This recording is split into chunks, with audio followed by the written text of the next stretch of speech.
Welcome to Mind Forge Audio, where timeless classics meet deeper understanding. On this channel, we bring you the world's greatest works of literature, presented chapter by chapter, with thoughtful insights to help you engage more fully with each text. These are not just stories to be heard, but ideas to be explored, reflections on human nature, society, and the enduring questions that shape our lives. As you listen, take your time. Consider the themes, the language, and the meaning behind each passage. Let the words challenge you, sharpen your thinking, and expand your perspective. Whether you are revisiting a classic or discovering it for the first time, this is a space to slow down, to think deeply, and to truly engage with great literature. Settle in and let's begin.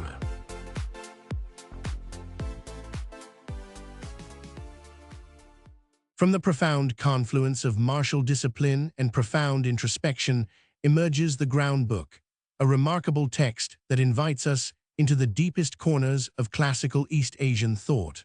While the precise authorship is lost to time, the wisdom contained within speaks with the timeless voice of a culture obsessed with mastery, not merely of skill, but of self. This work emerges from an intellectual landscape where the highest aspiration was the way, a holistic path of cultivation that required the dedicated practice of any art, be it the disciplined life of the warrior, the reflective study of Confucius, or the meditative grace of a poet.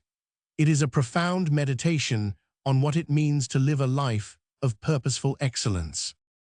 At its philosophical heart, the Ground Book navigates the critical tension between theory and action. It challenges the reader to discard simplistic notions of mastery, presenting instead a multifaceted understanding of genius.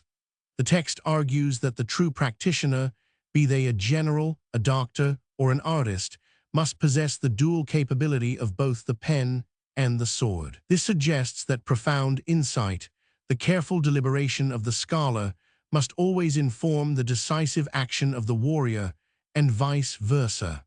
Wisdom, therefore, is not siloed. It is an integrated state of being that understands the necessary balance between internal discipline and external engagement. For the contemporary reader, the Ground Book offers more than historical anecdote. It provides a blueprint for a more thoughtful and powerful existence.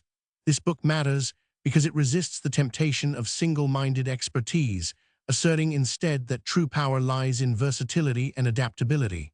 It is a masterful manual on the craft of living well, a guiding philosophy that applies equally to the boardroom as it does to the battlefield.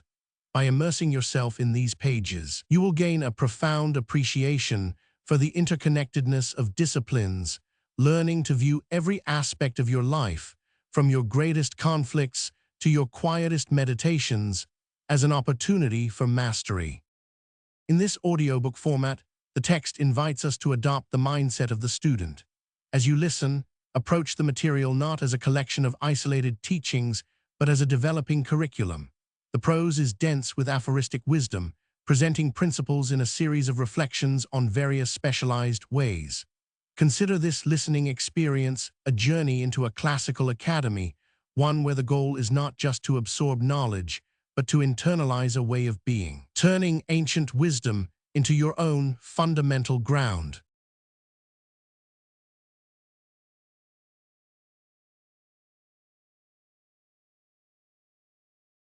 This section, the Ground Book, provides a challenging meditation on what constitutes true mastery, contrasting specialized skills with profound ethical dedication. At first glance, the text seems to pit various arts, from the precise movements of the sword and the subtle rituals of tea to the eloquence of the pen, against one another. However, the author quickly redirects our focus from mere skill to spirit. The core argument is that the celebrated way of the warrior, or way of strategy, is not about technical proficiency or even achieving fame. Instead, it is fundamentally defined by a state of resolute acceptance, a readiness to face life and death without personal desire clouding one's judgment. The author argues that focusing on self-interest, profit, or the acquisition of accolades is the primary failure, rendering all external techniques ultimately meaningless. The philosophical weight of this passage lies in its rigorous demand for internal alignment. The author is teaching that true wisdom cannot be taught merely through a dojo or a book. It must be a principled commitment to selfless duty, distilled into what the text calls the Four Oaths. The transition is profound. The greatest act of strategy is therefore not a battle plan, but the unwavering discipline of the mind to transcend ego, love, and personal welfare. By repeatedly insisting that all superficial ways are corrupted by the desire for self-advancement, the text guides us toward a highly disciplined form of ethical action. This concept echoes classical Stoic philosophy, particularly the idea that virtue is the only true good, and that wisdom is found in accepting what we cannot change while diligently managing our own judgments and intentions. As you listen, consider the various ways presented: career, relationships, artistic pursuit. Where do you find yourself being tempted to treat your life as a technical craft meant for profit or external validation? The author invites us to move beyond that limited view. To connect this ancient wisdom to your own life, ask yourself, what is the way in your current endeavors that is actually driven by selfless commitment rather than the desire for recognition, praise, or success? True strategy, according to this text, is simply thinking deeply about what is right, regardless of the outcome, and remaining wholly devoted to a principle greater than yourself. Strategy is the craft of the warrior.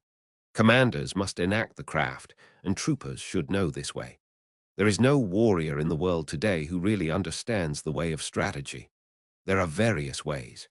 There is the way of salvation by the law of Buddha, the way of Confucius governing the way of learning, the way of healing as a doctor, as a poet teaching the way of waka, tea, archery, and many arts and skills. Each man practices as he feels inclined. It is said the warrior's is the twofold way of pen and sword, and he should have a taste for both ways. Even if a man has no natural ability, he can be a warrior by sticking assiduously to both divisions of the way. Generally speaking, the way of the warrior is resolute acceptance of death. Although not only warriors, but priests, women, peasants. Between a few persons in a small room, the sword. Archery is practiced as a ritual like tea and sword. Hachiman, the god of war, is often depicted as an archer, and the bow is frequently illustrated as part of the paraphernalia of the guards. During the Tokugawa period, were educated solely in riding the Chinese classics and exercising in swordplay. Pen and sword, in fact, filled the life of the Japanese nobility. Leaves, a book written in the 17th century by Yamamoto Tsunenori and a few other samurai of the province Nabeshima Han, present-day saga. Under the Tokugawas, the enforced logic of the Confucius influence system ensured stability among the samurai, but it also meant the passing of certain aspects of Bushido. Discipline for both samurai and commoners became lax. Yamamoto Tsunenori had been counselor to Mitsushige, lord of Nabeshima Han, for many years, and upon his lord's death, he wanted to commit suicide with his family in the traditional manner. This kind of suicide was strictly prohibited by the new legislation, and full of remorse, Yamamoto retired in sadness to the boundary of Nabeshima Han. Here he met others who had faced the same predicament, and together they wrote a lament of what they saw as the decadence of Bushido. Their criticism is a revealing comment on the changing face of Japan during Musashi's lifetime. There is no way to describe what a warrior should do other than he should adhere to the way of the warrior, Bushido. I find that all men are negligent of this. There are a few men who can quickly reply to the question, what is the way of the warrior? This is because they do not know in their hearts. From this, we can say they do not follow the way of the warrior. By the way of the warrior is meant death. The way of the warrior is death. This means choosing death whenever there is a choice between life and death. It means nothing more than this. It means to see things through, being resolved. Sayings like, to die with your intention unrealized is to die uselessly, and so on, are from the weak Kyoto, Osaka Bushido. They are unresolved as to whether to keep to their original plan, when faced with the choice of life and death. Every man wants to live. They theorize with staying alive in mind. The man who lives on when he had failed in his intention is a coward, is a heartless definition. That to die having failed is to die uselessly is a mad point of view. This is not a shameful thing. It is the most important thing in the way of the warrior. If you keep your spirit correct from morning to night, accustomed to the idea of death and resolved on death, and consider yourself as a dead body, thus becoming one with the way of the warrior, you can pass through life with no possibility of failure and lowlier folk have been known to die readily in the cause of duty or out of shame. This is a different thing. The warrior is different in that studying the way of strategy is based on overcoming men. By victory gained in crossing swords with individuals or enjoining battle with large numbers, we can attain power and fame for ourselves or for our Lord. This is the virtue of strategy. The way of strategy in China and Japan, practitioners of the way have been known as masters of strategy. Warriors must learn this way. Recently, there have been people getting on in the world as strategists, but they are usually just sword fencers. The attendants of the Kashima Kantori shrines of the province Hitachi received instruction from the guards and made schools based on this teaching, traveling from country to country instructing men. This is the recent meaning of strategy. In olden times, strategy was listed among the 10 abilities and 7 arts as a beneficial practice. It was certainly an art, but as beneficial practice, it was not limited to sword fencing. The true value of sword fencing cannot be seen within the confines of sword fencing technique. If we look at the world, we see arts for sale.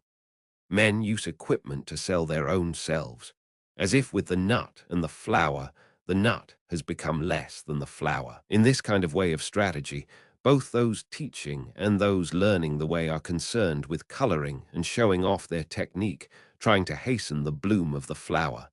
They speak of this dojo and that dojo. They are looking for profit. Someone once said immature strategy is the cause of grief. That was a true saying. Perform your office properly. Have been generations of splendid gentlemen, and we are deeply impressed by their warm kindness. All our ancestors. This was simply abandoning body and soul for the sake of their Lord, earnestly of his Lord's welfare. To think only of the practical benefit of wisdom and technology is vulgar, by slow consideration. Well, if we investigate the heart of the matter, even though people's natural abilities differ, bearing in mind the 4 oaths, when your thinking rises above concern for your own welfare, wisdom which is independent of thought appears. Whoever thinks deeply on things, even though he may carefully consider the future, will usually think around the basis of his own welfare. By the result of such evil thinking, he will only perform evil acts. It is very difficult for most silly fellows to rise above thinking of their own welfare. Then you cannot fail. Parents, get beyond love and grief. Exist for the good of man. Many of the school ancestors are entombed in the Kanto area, not far from Tokyo, where the Kashima and Kantori shrines still stand. Arima Kihei, the samurai whom Musashi killed at the age of 13, was a fencer of the Shinto school associated with the shrines. The Yaju school was derived from the Kashima style. Shinto was a religion of industry in everyday life, and the war gods enshrined at Kashima and Kantori are still invoked today as part of the everyday practice of the Shinto school. There are 4 ways in which men pass through life: as gentlemen, farmers, artisans, and merchants. The way of the farmer. Using agricultural instruments, he sees springs through to autumns with an eye on the changes of season. Second is the way of the merchant. The winemaker obtains his ingredients and puts them to use to make his living. The way of the merchant is always to live by taking profit. This is the way of the merchant. Thirdly, the gentleman warrior, carrying the weaponry of his way. The way of the warrior is to master the virtue of his weapons. If a gentleman dislikes strategy, he will not appreciate the benefit of weaponry, so must he not have a little taste for this. Fourthly, the way of the artisan. The way of the carpenter is to become proficient in the use of his tools, first to lay his plans with a true measure, and then perform his work according to plan. Thus he passes through life. These are the four ways of the gentleman, the farmer, the artisan, and the merchant. Comparing the way of the carpenter to strategy, the comparison with carpentry is through the connection with houses. Houses of the nobility, houses of warriors, the four houses, ruin of houses, thriving of houses, the style of the house, the tradition of the house, and the name of the house. The carpenter uses a master plan of the building, and the way of strategy is similar in that there is a plan of campaign. If you want to learn the craft of war, ponder over this book. The teacher is as a needle, the disciple is as thread. You must practice constantly. Like the foreman carpenter, the commander must know natural rules, and the rules of the country, and the rules of houses. This is the way of the foreman. The foreman carpenter must know the architectural theory of towers and temples, and the plans of palaces, and must employ men to raise up houses. The way of the foreman carpenter is the same as the way of the commander of a warrior house. In the construction of houses, choice of woods is made.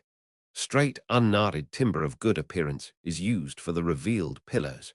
Straight timber with small defects is used for the inner pillars.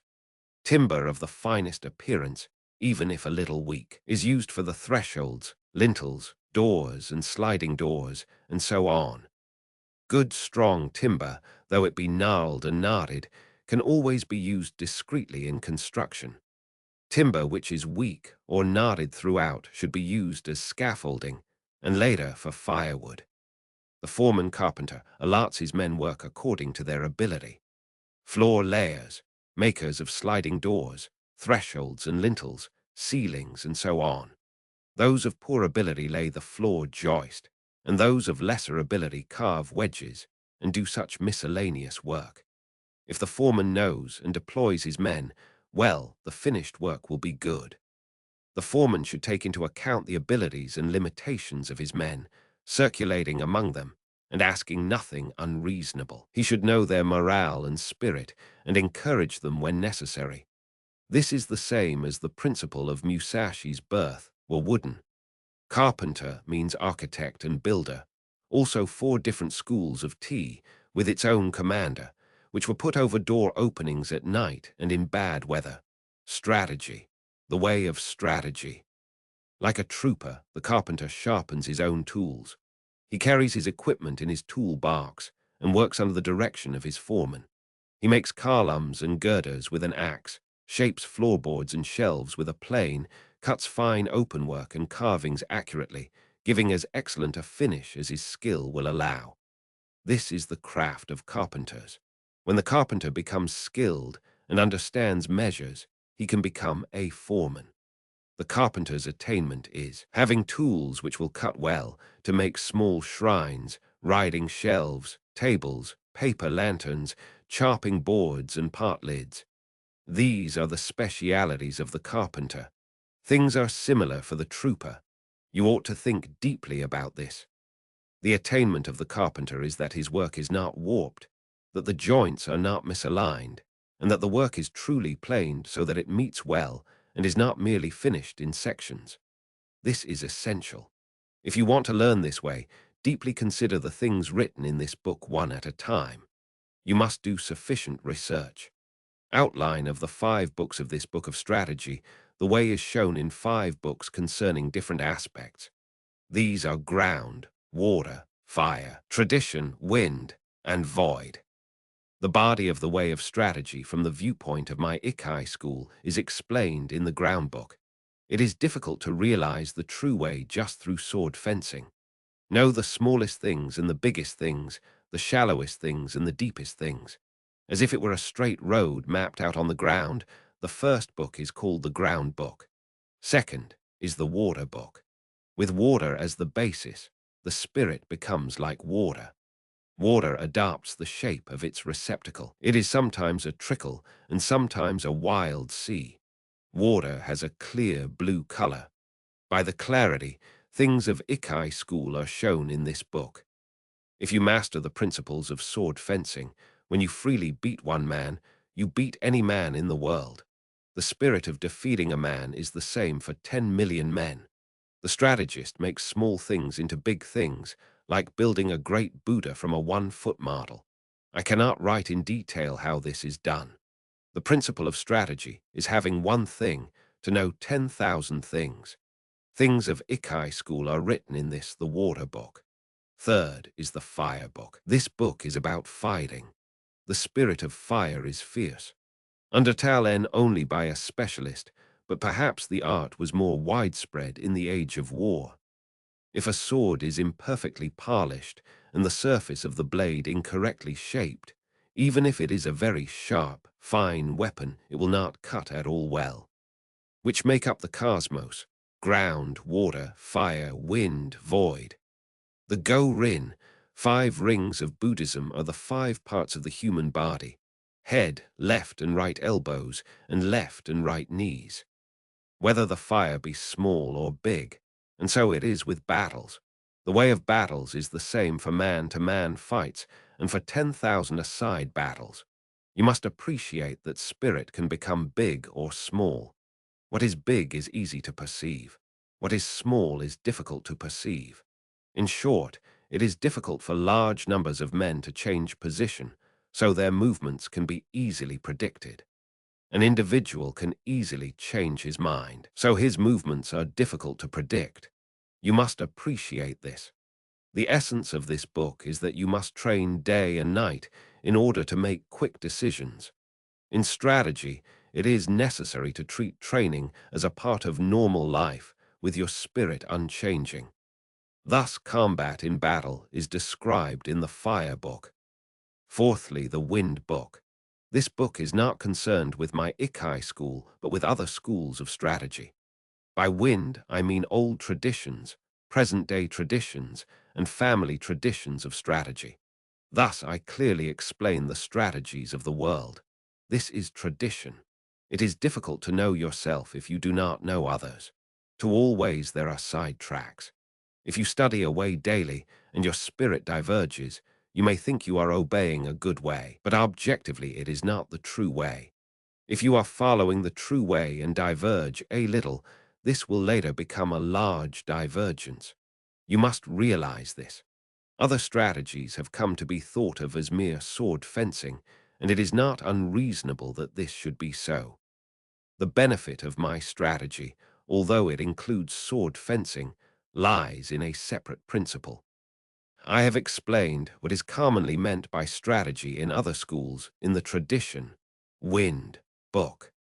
Fifthly, the book of the void. By void I mean that which has no beginning and no end. Attaining this principle means not attaining the principle. The way of strategy is the way of nature. When you appreciate the power of nature, knowing the rhythm of any situation, you will be able to hit the enemy naturally and strike naturally. All this is the way of the void. I intend to show how to follow the true way according to nature in the Book of the Void. The name Ikai Ryu Nai, to one school 2 swords. Warriors, both commanders and troopers, carry 2 swords at their belt. In olden times these were called the long sword and the sword. Nowadays they are known as the sword and the companion sword. Let it suffice to say that in our land, whatever the reason, a warrior carries 2 swords at his belt. It is the way of the warrior. The spear and halberd are weapons that are carried out of doors. Students of the Ikai school way of strategy should train from the start with the sword and long sword in either hand. This is the truth. When you sacrifice your life, you must make fullest use of your weaponry. It is false not to do so, and to die with a weapon yet undrawn. Shoda, or companion, sword was carried at all times, and the longer sword worn only out of doors. From time to time, there were rules governing the style and length of swords. Samurai carried 2 swords, but other classes were allowed only one sword for protection against brigands on the roads between towns. See translator's introduction. The samurai kept their swords at their bedsides, and there were racks for long swords inside the vestibule of every samurai home. Were first popular in the Muromachi period, primarily as arms for the vast armies of common infantry, and later became objects of decoration for the processions of the daimyo to and from the capital in the Tokugawa period. The spear is used to cut and thrust, and is not thrown. The halberd and similar weapons with long, curved blades were especially effective against cavalry, and came to be used by women who might have to defend their homes in the absence of menfolk. The art is widely studied by women today. If you hold a sword with both hands, it is difficult to wield it freely to left and right, so my method is to carry the sword in one hand. This does not apply to large weapons such as the spear or halberd, but swords and companion swords can be carried in one hand. It is encumbering to hold a sword in both hands when you are on horseback, when running on uneven roads, on swampy ground, muddy rice fields, stony ground, or in a crowd of people. To hold the long sword in both hands is not the true way, for if you carry a bow or spear or other arms in your left hand, you have only one hand free for the long sword. However, when it is difficult to cut an enemy down with one hand, you must use both hands. It is not difficult to wield a sword in one hand. The way to learn this is to train with two long swords, one in each hand. It will seem difficult at first, but everything is difficult at first. Bows are difficult to draw, halberds are difficult to wield. As you become accustomed to the bow, so your pull will become stronger. When you become used to wielding the long sword, you will gain the power of the way and wield the sword well. As I will explain in the second book, the Water Book, there is no fast way of wielding the long sword. The long sword should be wielded broadly and the companion sword closely. This is the first thing to realize. According to this Ikai school, you can win with a long weapon, and yet you can also win with a short weapon. In short, the way of the Ikai school is the spirit of winning, whatever the weapon and whatever its size. It is better to use two swords rather than one when you are fighting a crowd, and especially if you want to take a prisoner. These things cannot be explained in detail. From one thing, know 10,000 things. When you attain the way of strategy, there will not be one thing you cannot see. You must study hard. The benefit of the two characters reading strategy. Masters of the long sword are called strategists. As for the other military arts, those who master the bow are called archers. Those who master the spear are called spearmen. Those who master the gun are called marksmen. Those who master the halberd are called halberdiers. But we do not call masters of the way of the long sword spears and halberds are all warriors' equipment. They are certainly part of strategy. To master the virtue of the long sword is to govern the world and oneself. Thus the long sword is the basis of strategy. The principle is strategy by means of the long sword. If he attains the virtue of the long sword, one man can beat 10 men. Just as one man can beat 10, so 100 men can beat 1,000, and 1,000 men can beat 10,000. In my strategy, one man is the same as 10,000, so this strategy is the complete warrior's craft.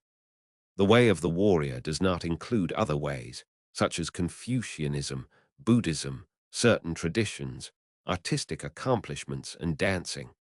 But even though these are not part of the way, if you know the way broadly, you will see it in everything. Men must polish their particular way. The matchlockle remained until the 19th century.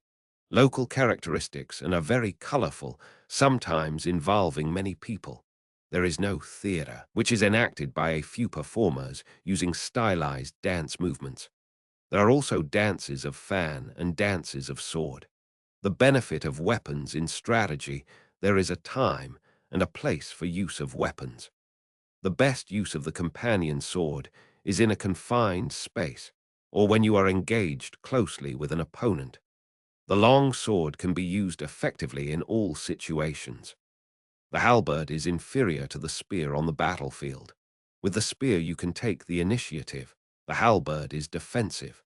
In the hands of one of two men of equal ability, the spear gives a little extra strength. Spear and halberd both have their uses, but neither is very beneficial in confined spaces. They cannot be used for taking a prisoner. They are essentially weapons for the field. Anyway, if you learn indoor techniques, you will think narrowly and forget the true way. Thus, you will have difficulty in actual encounters. The bow is tactically strong at the commencement of battle, especially battles on a moor, as it is possible to shoot quickly from among the spearmen. However, it is unsatisfactory in sieges, or when the enemy is more than 40 yards away. For this reason, there are nowadays few traditional schools of archery. There is little use nowadays for this kind of skill. From inside fortifications, the gun has no equal among weapons. It is the supreme weapon on the field before the ranks clash. But once swords are crossed, the gun becomes useless.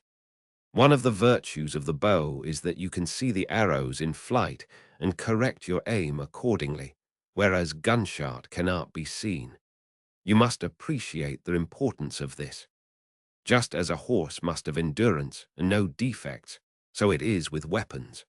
Horses should walk strongly, and swords and companion swords should cut strongly. Spears and halberds must stand up to heavy use. Bows and guns must be sturdy. Weapons should be hardy rather than decorative. You should not have a favorite weapon. To become over-familiar with one weapon is as much a fault as not knowing it sufficiently well. You should not copy others, but use weapons which you can handle properly. It is bad for commanders and troops to have likes and dislikes. These are things you must learn thoroughly. Timing in strategy, there is timing in everything.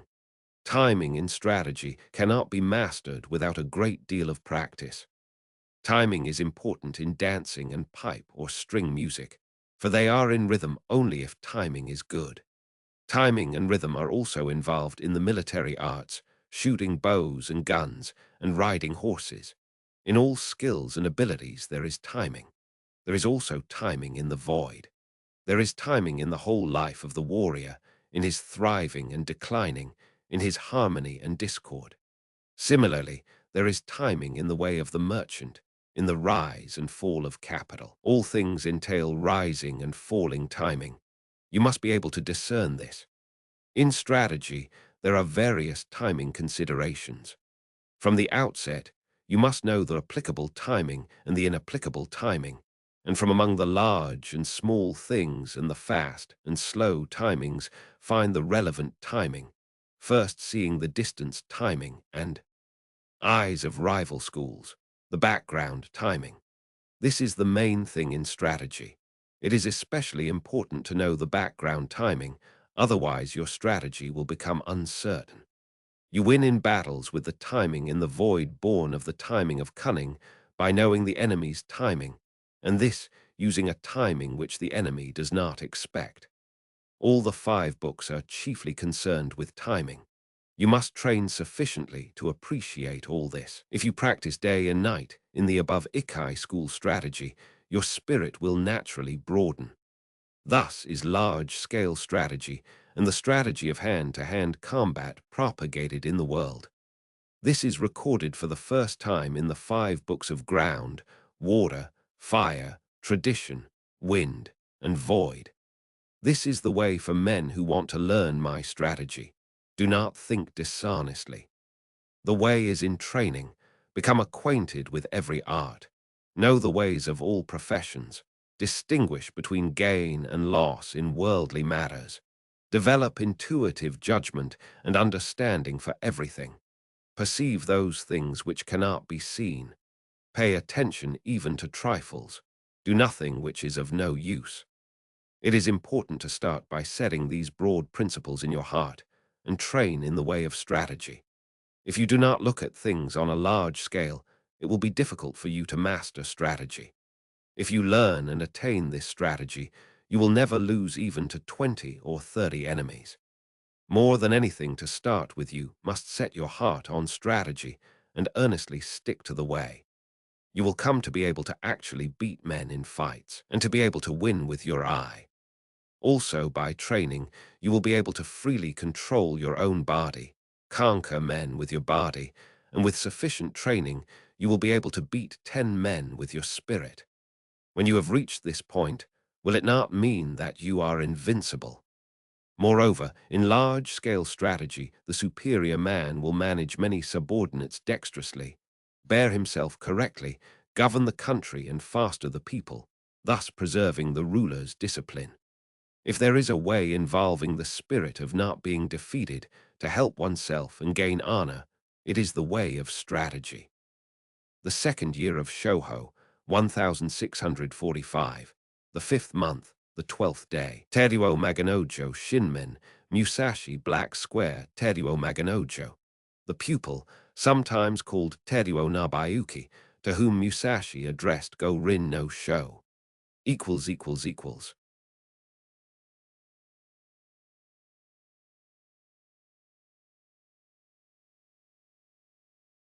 This section, the Water Book, is far more than a manual of combat techniques. It is a profound philosophical treatise on the nature of control, adaptation, and internal preparedness. The core argument is that true strategy, the way, cannot be merely read or memorized. It must be absorbed until it becomes an intuitive principle existing within the practitioner's spirit. The constant reference to water is not accidental. Water is the archetypal image of fluid power. It takes the shape of its container, yet its underlying nature is persistent and inexorable. The author insists that the goal is to achieve a state of spiritual bearing that is simultaneously determined and profoundly calm, urging the student to maintain a perfect equilibrium between spirit and body. This relentless emphasis on internal consistency, remaining balanced, unbothered by external movements, and viewing the situation from a high point of view, establishes the spiritual discipline as the ultimate prerequisite for mastery. Philosophically, the author is describing a disciplined path to transcendence, moving the concept of the battlefield from a physical location to the internal landscape of the self. By detailing precise physical disciplines, the unbroken gaze, the flexible grip, the controlled stance, the author is actually illustrating a disciplined method for cultivating mental clarity. The strategic requirements listed, such as perceiving distant things as close and vice versa, are essentially metaphors for mental perspective, the ability to remain detached from immediate emotional chaos while maintaining intense focus on underlying principles. This mastery over self, becoming neither too tense nor too slack, is the highest form of knowledge. It suggests that the moment the mind believes it has mastered a technique or a principle, it has failed, emphasizing that the way is a ceaseless, humble process of becoming. For the modern listener, these ancient strategies resonate deeply with the core principles of Stoicism. The insistence on maintaining a calm, unbiased spirit, regardless of external pressure, is textbook Stoic resilience. The goal is not to avoid pain or difficulty, but rather to ensure that one's inner faculty of judgment and composure, logos, remains inviolate. The constant work to distinguish between good and evil and public justice is the perennial pursuit of virtue, the only thing truly within our control. In your own life, when you feel overwhelmed or reactive, remember the lesson of the high point of view and the balanced spiritual bearing. True strength, as the author teaches, is not explosive force, but the unwavering, fluid consistency of the spirit, the ability to meet the world's complexity with calm, adaptable wisdom. The spirit of the Nai Ten Ikai school of strategy is based on water, and this water book explains methods of victory as the long sword form of the Ikai school. Language does not extend to explaining the way in detail, but it can be grasped intuitively. Study this book. Read a word, then ponder on it. If you interpret the meaning loosely, you will mistake the way.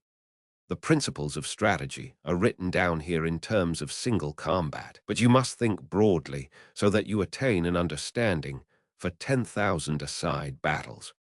Strategy is different from other things in that if you mistake the way even a little, you will become bewildered and fall into bad ways. If you merely read this book, you will not reach the way of strategy. Absorb the things written in this book. Do not just read, memorize, or imitate, but so that you realize the principle from within your own heart. Study hard to absorb these things into your body. Spiritual bearing in strategy. In strategy, your spiritual bearing must not be any different from normal. Both in fighting and in everyday life, you should be determined though calm. Meet the situation without tenseness, yet not recklessly, your spirit settled yet unbiased. Even when your spirit is calm, do not let your body relax. And when your body is relaxed, do not let your spirit slacken. Do not let your spirit be influenced by your body, or your body influenced by your spirit. Be neither insufficiently spirited nor over-spirited.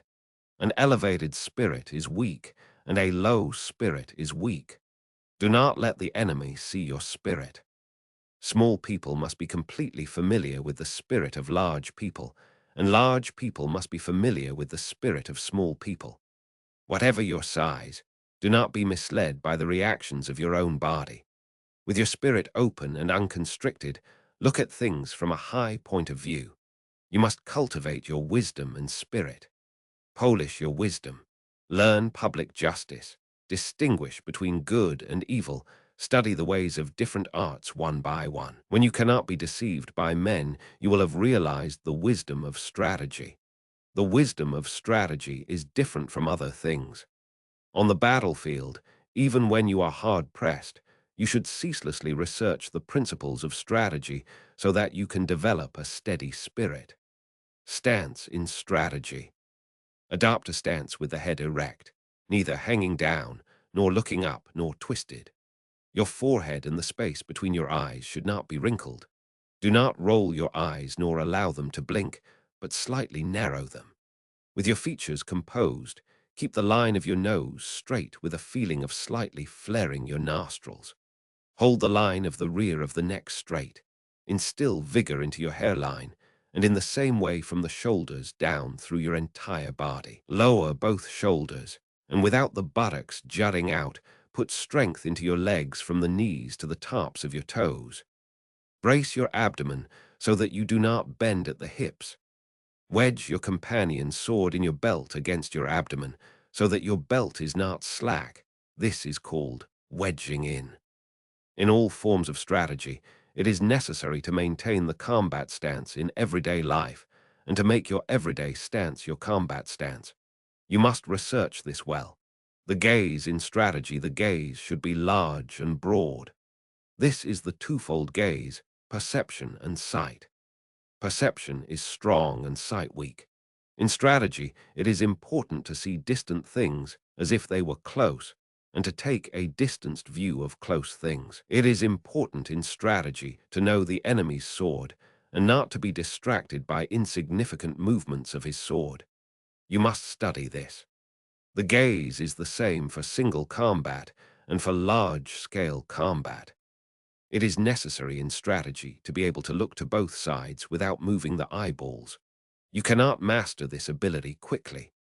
Learn what is written here. Use this gaze in everyday life and do not vary it whatever happens. Holding the long sword, grip the long sword with a rather floating feeling in your thumb and forefinger, with the middle finger neither tight nor slack, and with the last two fingers tight. It is bad to have play in your hands. When you take up a sword, you must feel intent on cutting the enemy. As you cut an enemy, you must not change your grip, and your hands must not cower. When you dash the enemy's sword aside, or ward it off, or force it down, you must slightly change the feeling in your thumb and forefinger. Above all, you must be intent on cutting the enemy in the way you grip the sword.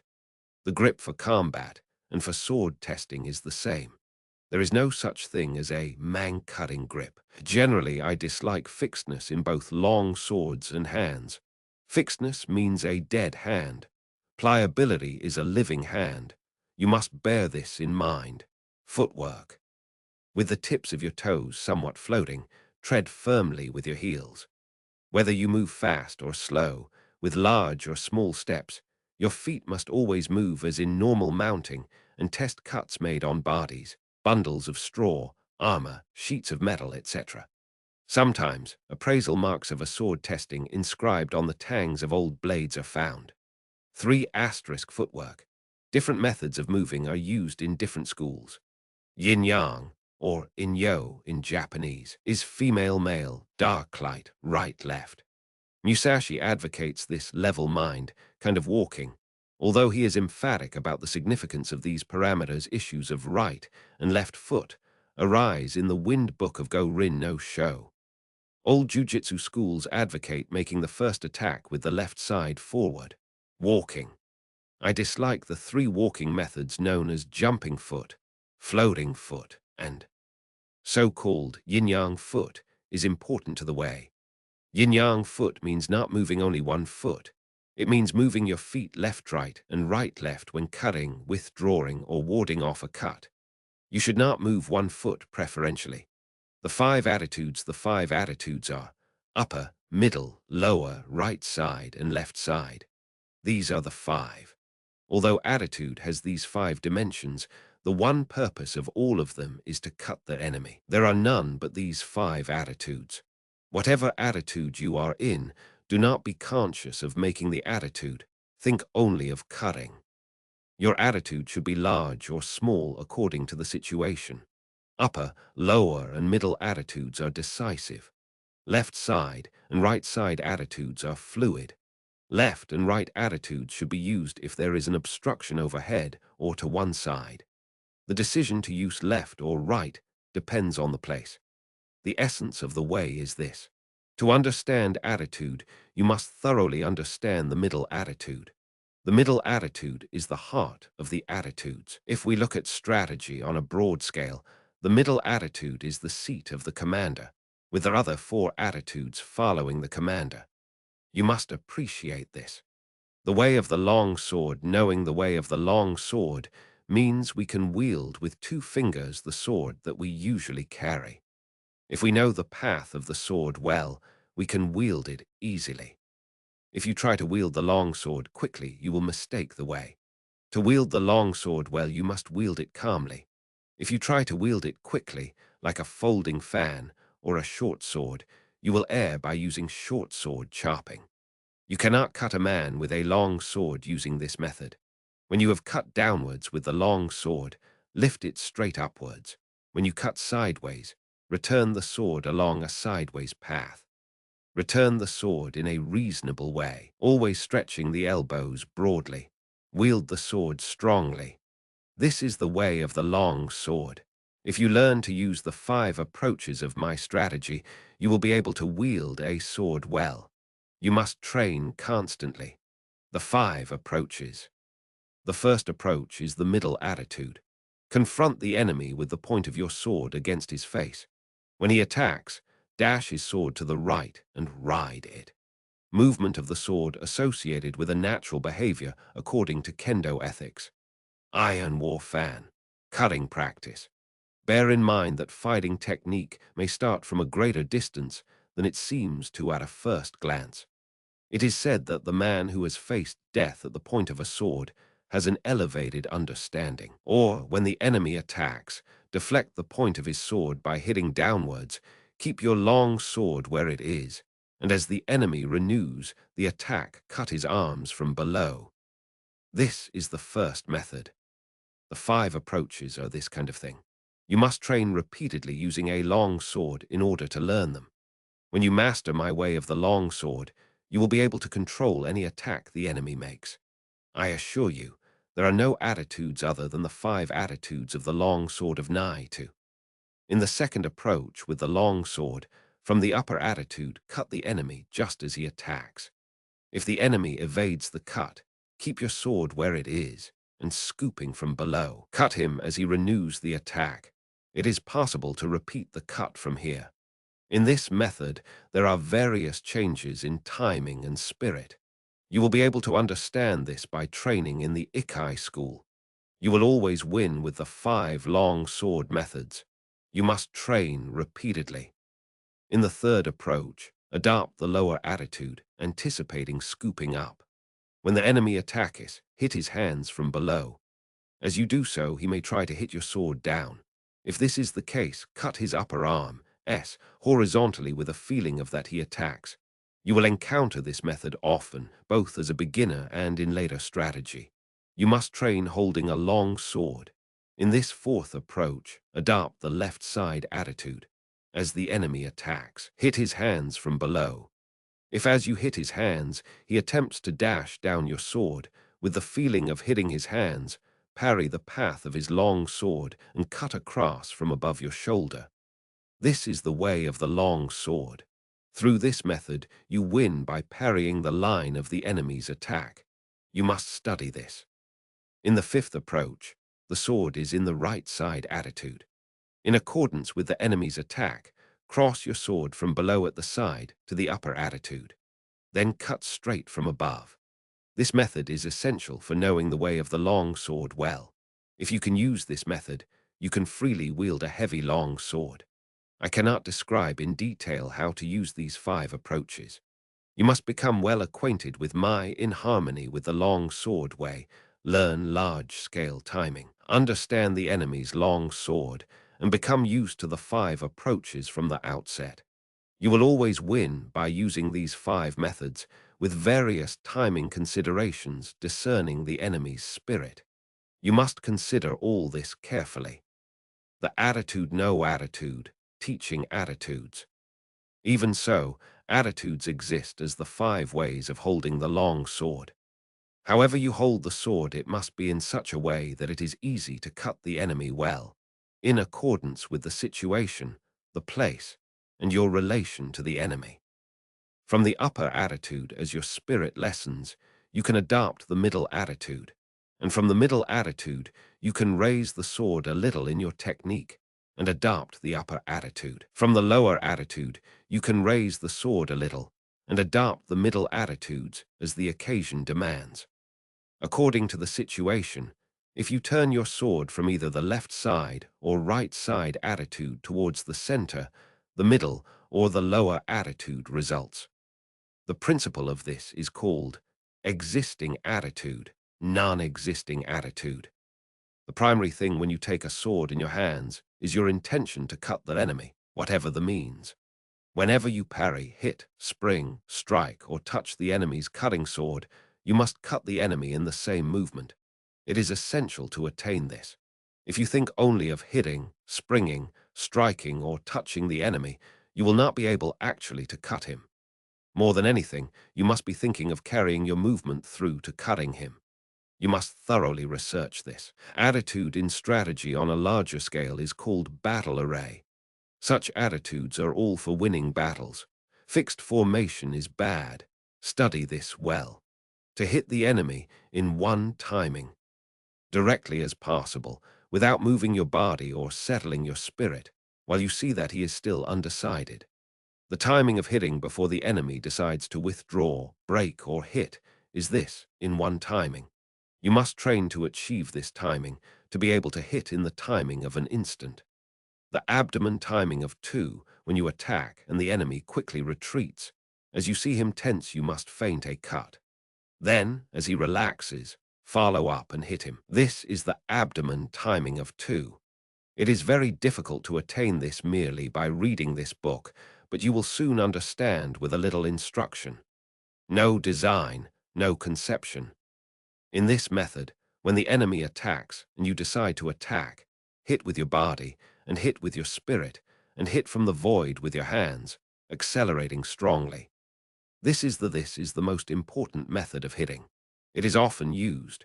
You must train hard to understand it. The flowing water cut is used when you are struggling blade to blade with the enemy. When he breaks and quickly withdraws, trying to spring with his long sword, expand your body and spirit and cut him as slowly as possible with your long sword, following your body like stagnant water. You can cut with certainty if you learn this. You must discern the enemy's grade. Danger. It is the highest accord with existence when a man's word and his actions are spontaneously the same. Continuous cut. When you attack and the enemy also attacks, and your swords spring together, in one action cut his head, hands, and legs. When you cut several places with one sweep of the long sword, it is the continuous cut. You must practice this cut. It is often used. With detailed practice, you should be able to understand it. The fire and stones, cut the fires and stones cut, means that when the enemy's long sword and your long sword clash together, you cut as strongly as possible without raising the sword even a little. This means cutting quickly with the hands, body, and legs, all three cutting strongly. If you train well enough, you will be able to strike strongly. The red leaves cut. The red leaves cut means knocking down the enemy's long sword. The spirit should be getting control of his sword. When the enemy is in a long sword attitude in front of you and intent on cutting, hitting, and parrying, you strongly hit the enemy's sword with the fire and stones cut, perhaps in the design of the no design, no conception cut. If you then beat down the point of his sword with a sticky feeling, he will necessarily drop the sword. If you practice this cut, it becomes easy to make the enemy drop his sword. You must train repetitively. The body in place of the long sword. Also the long sword in place of the body. Usually we move the body and the sword at the same time to cut the enemy. However, according to the enemy's cutting method, you can dash against him with your body first, and afterwards cut with the sword. If his body is immovable, you can cut first with the long sword, but generally you hit first with the body and then cut with the long sword. You must research this well and practice hitting. Cut and slash. To cut and slash are two different things. Cutting, whatever form of cutting it is decisive with a resolute spirit. Slashing is nothing more than touching the enemy. Even if you slash strongly, and even if the enemy dies instantly, it is slashing. When you cut, your spirit is resolved. You must appreciate this. If you first slash the enemy's hands or legs, you must then cut strongly. Slashing is in spirit the same as touching. When you realize this, they become indistinguishable. Learn this well. Chinese monkey's body. The Chinese monkey's body, asterisk, is the spirit of not stretching out your arms. The spirit is to get in quickly, without in the least extending your arms, before the enemy cuts. If you are intent upon not stretching out your arms, you are effectively far away. The spirit is to go in with your whole body. When you come to within arm's reach, it becomes easy to move your body in.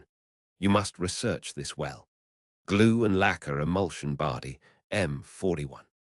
The spirit of glue and lacquer emulsion body is to stick to the enemy and not separate from him. When you approach the enemy, stick firmly with your head, body, and legs. People tend to advance their head and legs quickly, but their body lags behind. You should stick firmly so that there is not the slightest gap between the enemy's body and your body. You must consider this carefully. To strive for height is meant when you close with the enemy. To strive with him for superior height without cringing. Stretch your legs, stretch your hips, and stretch your neck face to face with him. When you think you have won, and you are the higher, thrust in strongly. You must learn this, to apply stickiness. When the enemy attacks, and you also attack with the long sword, you should go in with a sticky feeling and fix your long sword against the enemy's as you receive his cut. The spirit of stickiness is not hitting very strongly, but hitting so that the long swords do not separate easily. It is best to approach as calmly as possible when hitting the enemy's long sword with stickiness. The difference between stickiness and entanglement is that stickiness is firm and entanglement is weak. You must appreciate this. The body strike. The body strike means to approach the enemy through a gap in his guard. The spirit is to strike him with your body. Turn your face a little aside and strike the enemy's breast with your left shoulder thrust out. Approach with a spirit of bouncing the enemy away, striking as strongly as possible in time with your breathing. If you achieve this method of closing with the enemy, you will be able to knock him 10 or 20 feet away.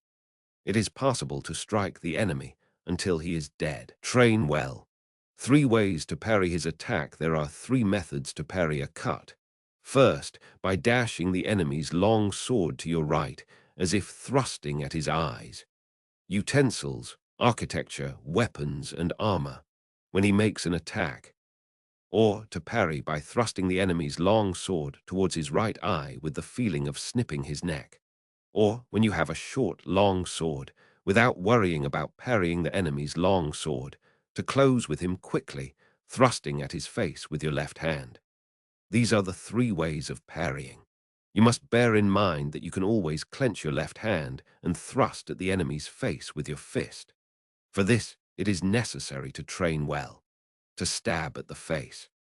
To stab at the face means, when you are in confrontation with the enemy, that your spirit is intent on stabbing at his face, following the line of the blades with the point of your long sword. If you are intent on stabbing at his face and body will become rideable. When the enemy becomes rideable, there are various opportunities for winning. You must concentrate on this. When fighting and the enemy's body becomes as if rideable, you can win quickly, so you ought not to forget to stab at the face. You must pursue the value of this technique through training. To stab at the heart. To stab at the heart means, when fighting and there are obstructions above or to the sides, and whenever it is difficult to cut, to thrust at the enemy. You must stab the enemy's breast without letting the point of your long sword waver, showing the enemy the ridge of the blade square on, and with the spirit of deflecting his long sword. The spirit of this principle is often useful when we become tired or, for some reason, our long sword will not cut. You must understand the application of this method. To scold, tut-tut. Again, from below as if thrusting at him, trying to hold him down. With very quick timing you cut, scolding the enemy. Thrust up, tut, and cut, tut. This timing is encountered time and time again in exchanges of blows. The way to scold, tut-tut, is to time the cuts simultaneously with raising your long sword as if to thrust the enemy. You must learn this through repetitive practice. The smacking parry. By smacking parry is meant that when you clash swords with the enemy, you meet his attacking cut on your long sword with a T-dum rhythm, smacking his sword and cutting him. The spirit of the smacking parry is not parrying or smacking strongly, but smacking the enemy's long sword in accordance with his attacking cut, primarily intent on quickly cutting him. If you understand the timing of smacking, however hard your long swords clash together, your sword point will not be knocked back even a little. You must research sufficiently to realize this. There are many enemies. Sword and companion sword, and assume a wide-stretched left and right attitude. The spirit is to chase the enemies around from side to side, even though they come from all 4 directions. Observe their attacking order, and go to meet first those who attack first. Sweep your eyes around broadly, carefully examining the attacking order, and cut left and right alternately with your swords. Waiting is bad. Always quickly reassume your attitudes to both sides. Cut the enemies down as they advance, crushing them in the direction from which they attack. Whatever you do, you must drive the enemy together, as if tying a line of fishes, and when they are seen to be piled up, cut them down strongly without giving them room to move. The advantage when coming to blows. You can know how to win through strategy with the long sword, but it cannot be clearly explained in writing. You must practice diligently in order to understand how to win. Oral tradition, the true way of strategy is revealed in the long sword. One cut you can win with certainty with the spirit of one cut. It is difficult to attain this if you do not learn strategy well. If you train well in this way, strategy will come from your heart and you will be able to win at will. You must train diligently. Direct communication, the spirit of direct communication, is how the true way of the Nai to Ikai school is received and handed down. Oral tradition, teach your body strategy. Recorded in the above book is an outline of Ikai school sword fighting. To learn how to win with the long sword in strategy, First learn the 5 approaches and the 5 attitudes and absorb the way of the long sword naturally in your body.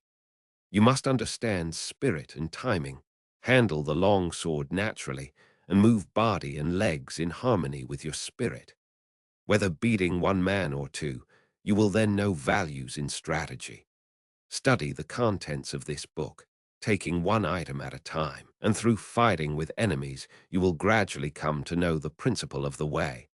For when there are many enemies, but people practice a style of fencing with a sword in each hand to give practical advantage in fencing. Musashi used the words two swords when meaning to use all one's resources in combat. He never used two swords when up against a skilled swordsman. Oral tradition. Other kendo schools also have oral traditions as opposed to teachings passed on in formal technique. Diamonds suit one cut, whatever this means. It is worthwhile to note the Hitatsu Gatshai, one victory, the Kiri Artoshi technique of the Iro Ryu school, where one cut provides attack and defense, cutting down the enemy's sword and spirit, and the related deliberately with a patient spirit. Absorb the virtue of all this. From time to time, raising your hand in combat. Maintain this spirit whenever you cross swords with an enemy. Step by step, walk the 1,000-mile road. Study strategy over the years and achieve the spirit of the warrior. Today is victory over yourself of yesterday. Tomorrow is your victory over lesser men. Next, in order to beat more skillful men, train according to this book, not allowing your heart to be swayed along a side track. Even if you kill an enemy, if it is not based on what you have learned, it is not the true way. If you attain this way of victory, then you will be able to beat several tens of men. What remains is sword-fighting ability, which you can attain in battles and duels. The second year of Shouho, the 12th day of the 5th month, 1645, Teruo Maganojo Shinmen Musashi ===.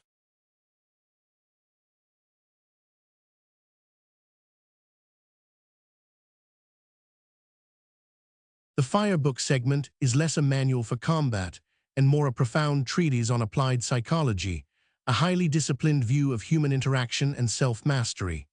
At its core, the author argues that life itself is a continuous contest, and viewing adversity as a single, contained battle allows one to develop limited skills. Instead, true mastery, or strategy, requires viewing every challenge, social, professional, or personal, as a sustained exchange of forces. The text builds its philosophy on the principle of preparation, detailing physical tactics like exploiting the environment or chasing the enemy to the left, to illustrate abstract concepts, the necessity of being always before the opponent, not in speed but in readiness. The central technical concepts, Ken no Sen, Tai no Sen, and Tai Tai no Sen, are blueprints for optimal timing, how to strike first, how to respond to an attack, and how to proactively engage. The ultimate goal is not merely to defeat an enemy, but to achieve a state where you can preemptively suppress their actions while allowing only the useless, meaningless gestures, thus robbing them of their productive will. Philosophically, this passage is a vivid, visceral analogy for Stoic self-governance. The author conveys that genuine power does not come from external might, the largest army or the sharpest sword, but from internal discipline and predictive awareness. The detailed emphasis on remaining undisturbed, feigning weakness, and maintaining calm suggests that the most powerful tool in the martial arts arsenal is the unshakable mind. The techniques of holding down a pillow, the inability to be led about by the enemy, are a powerful metaphor for psychological resilience. They teach that mastery is achieved when you can anticipate the emotional or strategic thrust of an opposing force, fear, frustration, criticism, etc., before it fully manifests, and neutralize it with calm intention. For the listener, this offers a compelling lens through which to view modern life's inevitable struggles. Don't think of these strategies as aggressive confrontation, but as emotional regulation. When faced with a difficult conversation or a professional setback, the Fire Book advises you to practice Tai no Sen. Instead of reacting defensively to every critique, the incoming strike, take a breath, feign a slight pause, the feigned weakness, and then respond with surgical precision when the other person relaxes their grip, the strategic opening. The profound message remains: life is a continuous process of preparedness. Train yourself not merely for the moments when the crisis strikes, but daily in the small moments of discipline, knowing that internal readiness is the only truly reliable resource when everything else, like the battlefield, proves uncertain. In this, the Fire Book of the Nai to Ikkai School of Strategy, I describe fighting as fire. In the first place, people think narrowly about the benefit of strategy. By using only their fingertips, they only know the benefit of 3 of the 5 inches of the wrist. They let a contest be decided, as with the folding fan, merely by the span of their forearms. They specialize in the small matter of dexterity, learning such trifles as hand and leg movements with the bamboo practice sword. In my strategy, the training for killing enemies is by way of many contests, fighting for survival, discovering the meaning of life and death, learning the way of the sword, judging the strength of attacks, and understanding the way of the edge and ridge of the sword. You cannot profit from small techniques, particularly when full armor is worn. My way of strategy is the sure method to win when fighting for your life 1 man against 5 or 10. There is nothing wrong with the principle 1 man can beat 10, so 1,000 men can beat 10,000. You must research this. Of course, you cannot assemble 1,000 or 10,000 men for everyday training, but you can become a master of strategy by training alone with a sword, so that you can understand the enemy's strategies, his strength and resources, and come to appreciate how to apply strategy to beat 10,000 enemies. Any man who wants to master the essence of my strategy must research diligently, training morning and evening. Thus can he polish his skill, become free from self, and realize extraordinary ability. He will come to possess miraculous power. This is the practical result of strategy. Depending on the place, examine your environment, stand in the sun. That is, take up an attitude with the sun behind you. If the situation does not allow this, you must try to keep the sun on your right side. In buildings, you must stand with the entrance behind you or to your right. Make sure that your rear is unobstructed and that there is free space on your left, your right side being occupied with your sword attitude. At night, if the enemy can be seen, keep the fire behind you and the entrance to your right, and otherwise take up your attitude as above. You must look down on the enemy and take up your attitude on slightly higher places. For example, the Diamond Suit S bamboo practice sword. There have been practice swords of various L-ins throughout the history of kendo. Some are made of spliced bamboo covered with cloth or hide. Sleeves, apron and thigh pieces, or according to another convention, body armor, helmet, mask, thigh pieces, gauntlets and leg pieces. Camisa asterisk in a house is thought of as a high place. When the fight comes, always endeavor to chase the enemy around to your left side. Chase him towards awkward places, and try to keep him with his back to awkward places. When the enemy gets into an inconvenient position, do not let him look around, but conscientiously chase him around and pin him down. In houses, chase the enemy into the thresholds, lintels, doors, verandas, pillars, and so on, again not letting him see his situation. Always chase the enemy into bad footholds, obstacles at the side, and so on, using the virtues of the place to establish predominant positions from which to fight. You must research and train diligently in this. The 3 methods to forestall the enemy. The first is to forestall him by attacking. This is called ken no sen, to set him up. Another method is to forestall him as he attacks. This is called tai no sen, to wait for the initiative. The other method is when you and the enemy attack together. This is called tai no sen, to accompany him and forestall him. There are no methods of taking the lead other than these 3. Because you can win quickly by taking the lead, it is one of the most important things in strategy. There are several things involved in taking the lead. You must make the best of the situation, see through the enemy's spirit, so that you grasp his strategy and defeat him. It is impossible to write about this in detail. The first ken no sen when you decide to attack, keep calm and dash in quickly, forestalling the enemy. Or you can advance seemingly strongly, but with a reserved spirit, forestalling him with the reserve. Alternately, advance with as strong a spirit as possible, and when you reach the enemy, move with your feet a little quicker than normal, unsettling him and overwhelming him sharply. Or, with your spirit calm, attack with a feeling of constantly crushing the enemy from first to last. The spirit is to win in the depths of the enemy. These are all ken no sen. The second tai no sen when the enemy attacks, remain undisturbed but feign weakness. As the enemy reaches you, suddenly move away, indicating that you intend to jump aside, then dash in, attacking strongly as soon as you see the enemy relax. This is one way. A slightly raised recess in a wall, sometimes containing a hanging scroll, armor, or other religious property. The enemy. The great swordsman is always before his environment. This does not mean speed. You cannot beat a good swordsman because he subconsciously sees the origin of every real action. One can still see in kendo practice wonderful old gentlemen slowly hitting young champions on the head almost casually. It is the practiced ability to sum up a changing situation instantly. Or, as the enemy attacks, attack more strongly, taking advantage of the resulting disorder in his timing to win. This is the tai no sen principle. The third tai no sen, when the enemy makes a quick attack, you must attack strongly and calmly.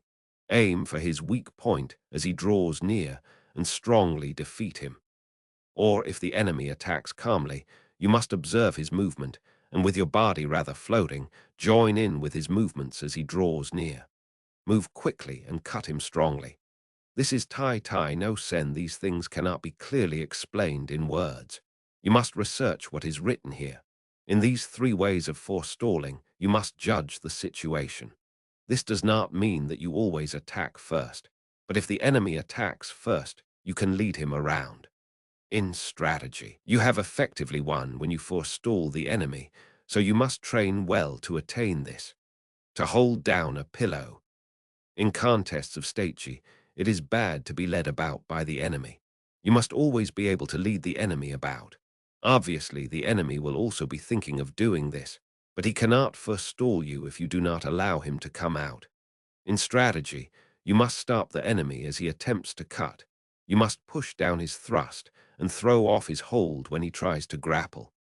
This is the meaning of to hold down a pillow. When you have grasped this principle, whatever the enemy tries to bring about in the fight, you will see in advance and suppress it. The spirit is to check his attack at the syllable at. When he jumps, check his advance at the syllable ju, and check his cut at ku. The important thing in strategy is to suppress the enemy's useful actions, but allow his useless actions. However, doing this alone is defensive. First, you must act according to the way, suppress the enemy's techniques, foiling his plans, and thence command him directly. When you can do this, you will be a master of strategy.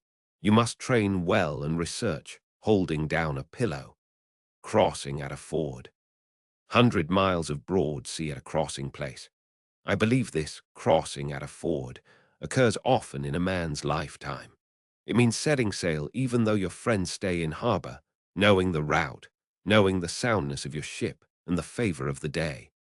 When all the conditions are met, and there is perhaps a favorable wind or a tailwind, then set sail. If the wind changes within a few miles of your destination, you must row across the remaining distance without sail. Accommodate their hairstyle. If you attain this spirit, it applies to everyday life. You must always think of crossing at a ford. In strategy, also it is important to cross at a ford.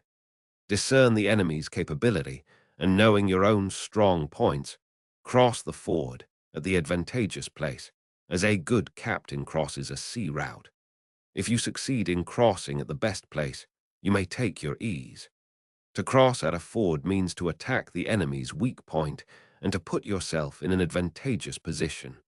This is how to win in large-scale strategy. The spirit of crossing at a ford is necessary in both large and small-scale strategy. You must research this well, to know the times waning. By observing the spirit of the enemy's men and getting the best position, you can work out the enemy's disposition and move your men accordingly. You can win through this principle of strategy, fighting from a position of advantage. When in a duel, you must forestall the enemy and attack when you have first recognized his school of strategy, perceived his quality and his strong and weak points. Attack in an unsuspected manner, knowing his meter and modulation and the appropriate timing. Knowing the times means, if your ability is high, seeing right into things. If you are thoroughly conversant with strategy, you will recognize the enemy's intentions and thus have many opportunities to win. You must sufficiently study this. To tread down the sword strategy, when the enemy first discharges bows and guns and then attacks, it is difficult for us to attack if we are busy loading powder into our guns or notching our arrows. The spirit is to attack quickly while the enemy is still shooting with bows or guns. The spirit is to win by treading down as we receive the enemy's attack. In single combat, we cannot get a decisive victory by cutting, with a T-dum feeling, in the wake of the enemy's attacking long sword. We must defeat him at the start of his attack, in the spirit of treading him down with the feet, so that he cannot rise again to the attack. With the spirit, and of course, tread and cut with the long sword. You must achieve the spirit of not allowing the enemy to attack a second time. This is the spirit of forestalling in every sense. Once at the enemy, you should not aspire just to strike him, but to cling after the attack. You must study this deeply. To know collapse, everything can collapse. Houses, bodies, and enemies collapse when their rhythm becomes deranged. In large-scale strategy, when the enemy starts to collapse, you must pursue him without letting the chance go. If you fail to take advantage of your enemy's collapse, they may recover. In single combat, the enemy sometimes loses timing and collapses. If you let this opportunity pass, he may recover and not be so negligent thereafter. Fix your eye on the enemy's collapse and chase him, attacking so that you do not let him recover. You must do this. The chasing attack is with a strong spirit. You must utterly cut the enemy down so that he does not recover his position. You must understand utterly how to cut down their enemy, to become the enemy. People tend to think of a robber trapped in a house as a fortified enemy. However, if we think of becoming the enemy, we feel that the whole world is against us and that there is no escape. He who is shut inside is a pheasant. He who enters to arrest is a hawk. You must appreciate this. In large-scale strategy, people are always under the impression that the enemy is strong and so tend to become cautious. But if you have good soldiers, and if you understand the principles of strategy, and if you know how to beat the enemy, there is nothing to worry about. In single combat, also you must put yourself in the enemy's position. If you think, lose, you must consider this deeply. To release four hands spirit, and the issue cannot be decided. Abandon this spirit and win through an alternative resource. In large-scale strategy, when there is a four-hands spirit, do not give up. It is man's existence. Immediately throw away this spirit and win with a technique the enemy does not expect. In single combat also, when we think we have fallen into the four-hands situation, we must defeat the enemy by changing our mind and applying a suitable technique according to his condition. You must be able to judge this, to move the shade in large-scale strategy. When you cannot see the enemy's position, indicate that you are about to attack strongly to discover his resources. It is easy then to defeat him with a different method once you see his resources. In single combat, if the enemy takes up a rear or side attitude of the long sword so that you cannot see his intention, make a feint attack. and the enemy will show his long sword, thinking he sees your spirit. Benefiting from what you are shown, you can win with arms engaged with the opponent's arms, or deadlockle. It is also the name used to describe various articles with four corners joined, such as a fishing net, and was given to an article of ladies' clothing which consisted of a square of cloth tied from the back over each shoulder and under each arm with a knot on the breast. Certainty. If you are negligent, you will miss the timing. Research this well. To hold down a shadow. In large-scale strategy, when the enemy embarks on an attack, if you make a show of strongly suppressing his technique, he will change his mind. Then, altering your spirit, defeat him by forestalling him with a void spirit. Or, in single combat, hold down the enemy's strong intention with a suitable timing and defeat him by forestalling him with this timing. You must study this well. To pass on, many things are said to be passed on. Sleepiness can be passed on, and yawning can be passed on. Time can be passed on also. In large-scale strategy, when the enemy is agitated and shows an inclination to rush, do not mind in the least. Make a show of complete calmness, and the enemy will be taken by this and will become relaxed. When you see that this spirit has been passed on, you can bring about the enemy's defeat by attacking strongly with a void spirit. In single combat, you can win by relaxing your body and spirit, and then, catching on the moment the enemy relaxes, attack strongly and quickly, forestalling him. What is known as getting someone drunk is similar to this. You can also infect the enemy with a bored, careless, or weak spirit. You must study this well.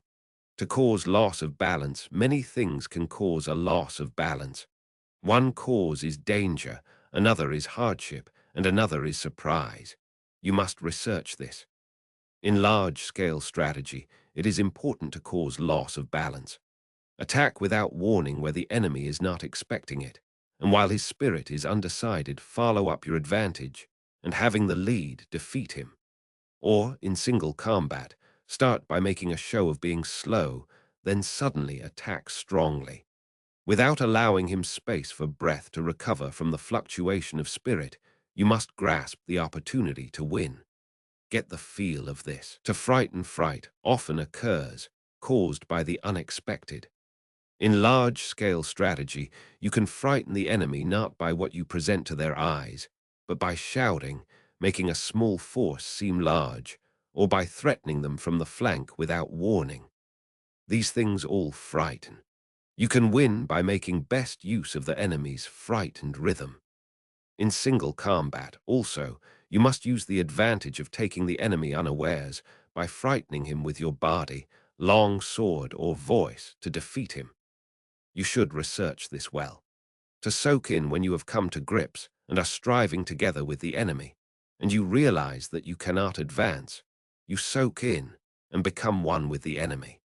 You can win by applying a suitable technique while you are mutually entangled. In battles involving large numbers as well as in fights with small numbers, you can often win decisively with the advantage of knowing how to soak into the enemy, whereas, were you to draw apart, you would lose the chance to win.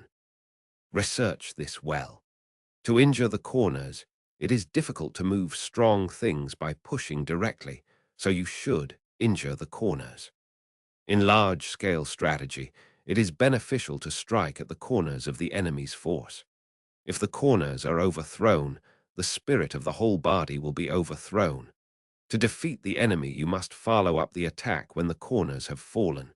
In single combat, it is easy to win once the enemy collapses. This happens when you injure the corners of his body, and this weaken him. It is important to know how to do this, so you must research this deeply. To throw into confusion, this means making the enemy lose resolve. In large-scale strategy, we can use your troops to confuse the enemy on the field.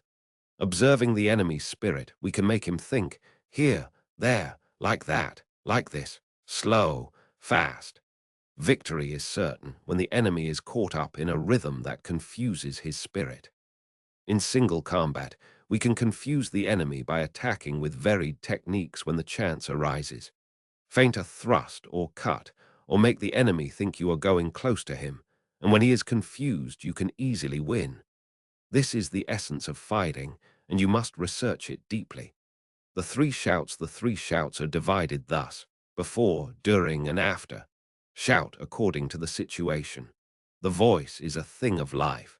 We shout against fires and so on. Against the wind and the waves, the voice shows energy. In large-scale strategy, at the start of battle, we shout as loudly as possible. During the fight, the voice is low-pitched, shouting out as we attack. After the contest, we shout in the wake of our victory. These are the three shouts. In single combat, we make as if to cut and shout "I" at the same time to disturb the enemy. Then in the wake of our shout, we cut with the long sword. We shout after we have cut down the enemy. This is to announce victory. This is called sen go no ko, before and after voice. We do not shout simultaneously with flourishing the long sword. We shout during the fight to get into rhythm. Research this deeply. To mingle in battles when the armies are in confrontation. Attack the enemy's strong points, and when you see that they are beaten back, quickly separate and attack yet another strong point on the periphery of his force. The spirit of this is like a winding mountain path. This is an important fighting method for one man against many. Strike down the enemies in one quarter or drive them back, then grasp the timing and attack further strong points to right and left, as if on a winding mountain path, weighing up the enemy's disposition. When you know the enemy's level, attack strongly with no trace of retreating spirit. In single combat, too, use this spirit with the enemy's strong points. What is meant by mingling is the spirit of advancing and becoming engaged with the enemy, and not withdrawing even one step. You must understand this. To crush this means to crush the enemy regarding him as being weak. In large-scale strategy, when we see that the enemy has few men, or if he has many men but his spirit is weak and disordered, we knock the hat over his eyes, crushing him utterly. If we crush lightly, he may recover. You must learn the spirit of crushing as if with a hand grip. In single combat, if the enemy is less skillful than yourself, if his rhythm is disorganized, or if he has fallen into evasive or retreating attitudes, we must crush him straight away, with no concern for his presence and without allowing him space for breath. It is essential to crush him all at once. The primary thing is not to let him recover his position even a little. You must research this deeply. The mountain sea change. The mountain sea spirit means that it is bad to repeat the same thing several times when fighting the enemy. There may be no help but to do something twice, but do not try it a third time. If you once make an attack and fail, there is little chance of success if you use the same approach again. If you attempt a technique which you have previously tried unsuccessfully and fail yet again, then you must change your attacking method. If the enemy thinks of the mountains, attack like the sea. And if he thinks of the sea, attack like the mountains. You must research this deeply to penetrate the depths. When we are fighting with the enemy, even when it can be seen that we can win on the surface with the benefit of the way, if his spirit is not extinguished, he may be beaten superficially yet undefeated in spirit deep inside. With this principle of penetrating the depths, we can destroy the enemy's spirit in its depths, demoralizing him by quickly changing our spirit. This often occurs. Penetrating the depths means penetrating with the long sword, penetrating with the body, and penetrating with the spirit. This cannot be understood in a generalization. Once we have crushed the enemy in the depths, there is no need to remain spirited. But otherwise, we must remain spirited.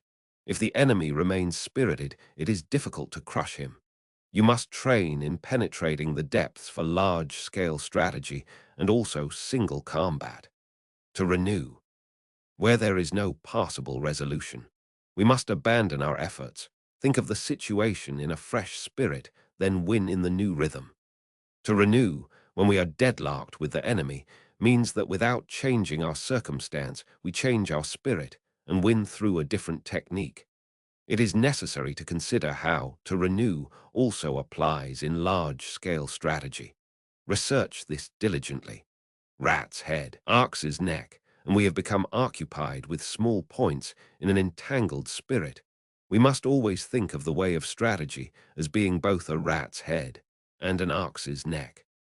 Whenever we have become preoccupied with small details, we must suddenly change into a large spirit, interchanging large with small. This is one of the essences of strategy. It is necessary that the warrior think in this spirit in everyday life. You must not depart from this spirit in large-scale strategy nor in single combat. The commander knows the troops using the wisdom of strategy. Think of the enemy as your own troops. When you think in this way, you can move him at will and be able to chase him around. You become the general, and the enemy becomes your troops. You must master this. To let go the hilt, there are various kinds of spirit involved in letting go the hilt. There is the spirit of winning without a sword. There is also the spirit of holding the long sword but not winning. The various methods cannot be expressed in writing. You must train well. The body of a rock. When you have mastered the way of strategy, you can suddenly make your body like a rock, and 10,000 things cannot touch you. This is the body of a rock. You will not be moved. Oral tradition. What is recorded above is what has been constantly on my mind about Ikai school sword fencing, written down as it came to me. This is the first time I have written about my Musashi. What is this body of a rock? Musashi replied, "Please summon my pupil Tero Ryumasuke." When Tero appeared, Musashi ordered him to kill himself by cutting his abdomen. Just as Tero was about to make the cut, Musashi restrained him and said to the Lord, "This is the body of the rock." Technique and the order of things is a bit confused. It is difficult to express it clearly. This book is a spiritual guide for the man who wishes to learn the way. My heart has been inclined to the way of strategy from my youth onwards. I have devoted myself to training my hand, tempering my body, and attaining the many spiritual attitudes of sword fencing. If we watch men of other schools discussing theory and concentrating on techniques with the hands, even though they seem skillful to watch, they have not the slightest true spirit. Of course, men who study in this way think they are training the body and spirit, but it is an obstacle to the true way, and its bad influence remains forever. Thus, the true way of strategy is becoming decadent and dying out. The true way of sword fencing is the craft of defeating the enemy in a fight, and nothing other than this. If you attain and adhere to the wisdom of my strategy, you need never doubt that you will win. The second year of Shoho, the 5th month, the 12th day, 1645. Teruo Maganojo Shinmen, Musashi, ===.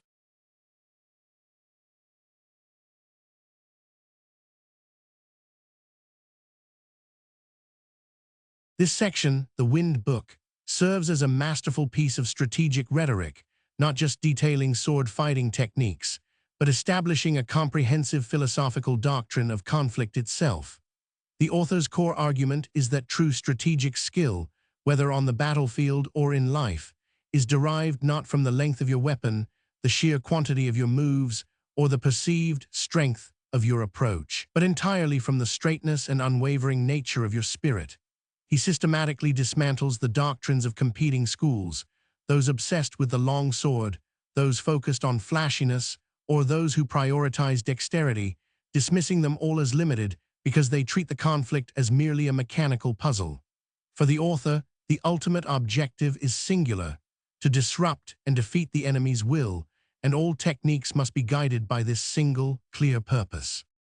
Philosophically, what the author of the Wind Book is conveying is a powerful treatise on principles versus performance. He moves the source of power entirely from the external, the sword, the army size, the beautiful stance, to the internal, the state of mind, the disciplined focus. By constantly criticizing the inclination towards strength or length as mere physical dependencies, he argues that reliance on any singular external asset leads to weakness when conditions change, a concept profoundly similar to Stoic resilience.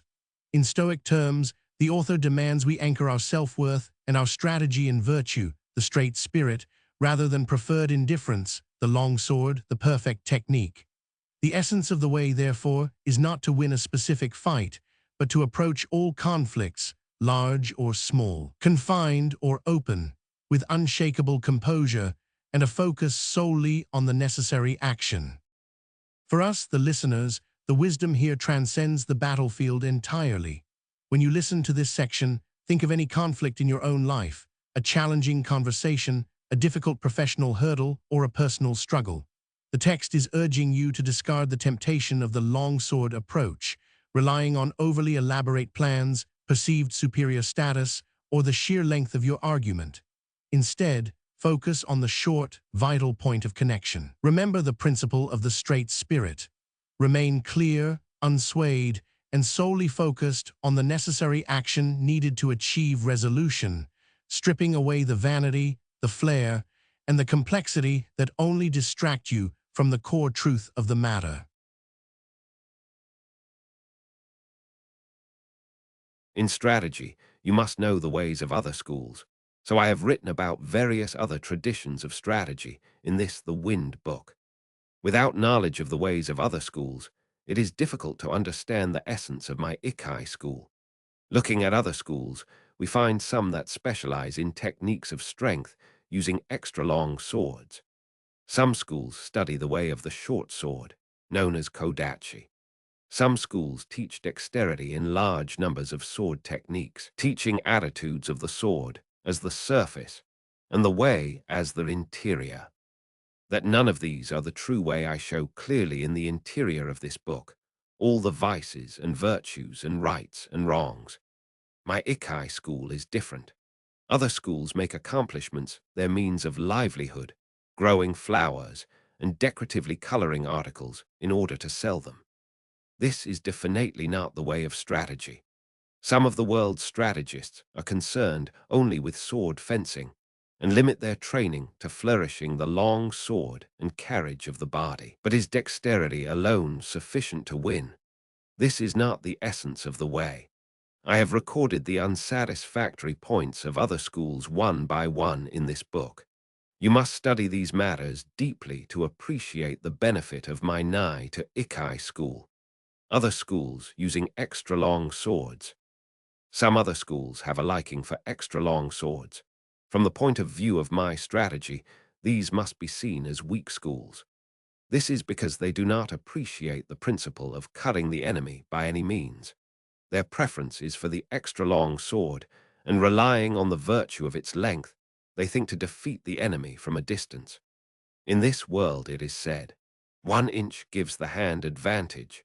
But these are the idle words of one who does not know strategy. It shows the inferior strategy of a weak spirit that men should be dependent on the length of their sword, fighting from a distance without the benefit of strategy. I expect there is a case for the school in question liking extra-long swords as part of its doctrine. But if we compare this with real life, it is unreasonable. Surely we need not necessarily be defeated if we are using a short sword and have no long sword. It is difficult for these people to cut the enemy when at close quarters because of the length of the long sword.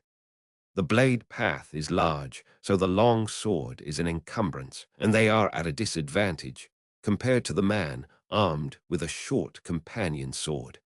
From olden times it has been said, great and small go together. So do not unconditionally dislike extra-long swords. What I dislike is the inclination towards the long sword. If we consider large-scale strategy, we can think of large forces in terms of long swords and small forces as short swords. Cannot few men give battle against many? There are many instances of few men overcoming many. Your strategy is of no account if when called on to fight in a confined space your heart is inclined to the long sword, or if you are in a house armed only with your companion sword. Besides, some men have not the strength of others. In my doctrine, I dislike preconceived, narrow spirit. You must study this well. The strong, long sword spirit in other schools. You should not speak of strong and weak long swords. If you just wield the long sword in a strong spirit, your cutting will become coarse, and if you use the sword coarsely, you will have difficulty in winning. If you are concerned with the strength of your sword, you will try to cut unreasonably strongly, and will not be able to cut at all. It is also bad to try to cut strongly when testing the sword. Whenever you cross swords with an enemy, you must not think of cutting him either strongly or weakly. Just think of cutting and killing him. Be intent solely on killing the enemy. Do not try to cut strongly, and of course, do not think of cutting weakly. You should only be concerned with killing the enemy. If you rely on strength, when you hit the enemy's sword, you will inevitably hit too hard. If you do this, your own sword will be carried along as a result. Thus the saying, in large-scale strategy, if you have a strong army and are relying on strength to win, but the enemy also has a strong army, the battle will be fierce. This is the same for both sides. Without the correct principle, the fight cannot be won. The spirit of my school is to win through the wisdom of strategy, paying no attention to trifles. Study this well. Use of the shorter long sword in other schools using a shorter long sword is not the true way to win. In ancient times, takai and katana meant long and short swords. Men of superior strength in the world can wield even a long sword lightly, so there is no case for their liking the short sword. They also make use of the length of spears and halberds. Some men use a shorter long sword with the intention of jumping in and stabbing the enemy at the unguarded moment when he flourishes his sword. This inclination is bad. To aim for the enemy's unguarded moment is completely defensive and undesirable at close quarters with the enemy. Furthermore, you cannot use the method of jumping inside his defense with a short sword if there are many enemies. Some men think that if they go against many enemies with a shorter, long sword, they can unrestrictedly frisk around cutting in sweeps, but they have to parry cuts continuously and eventually become entangled with the enemy. This is inconsistent with the true way of strategy. The sure way to win thus is to chase the enemy around in a confusing manner, causing him to jump aside, with your body held strongly and straight. The same principle applies to large-scale strategy. The essence of strategy is to fall upon the enemy in large numbers and to bring about his speedy downfall. By their study of strategy, people of the world get used to countering, evading, and retreating as the normal thing. They become set in this habit, so can easily be paraded around by the enemy. The way of strategy is straight and true. You must chase the enemy around and make him obey your spirit. Other schools, with many methods of using the long sword. I think it is Leald in Arya Skliul's T-Liat.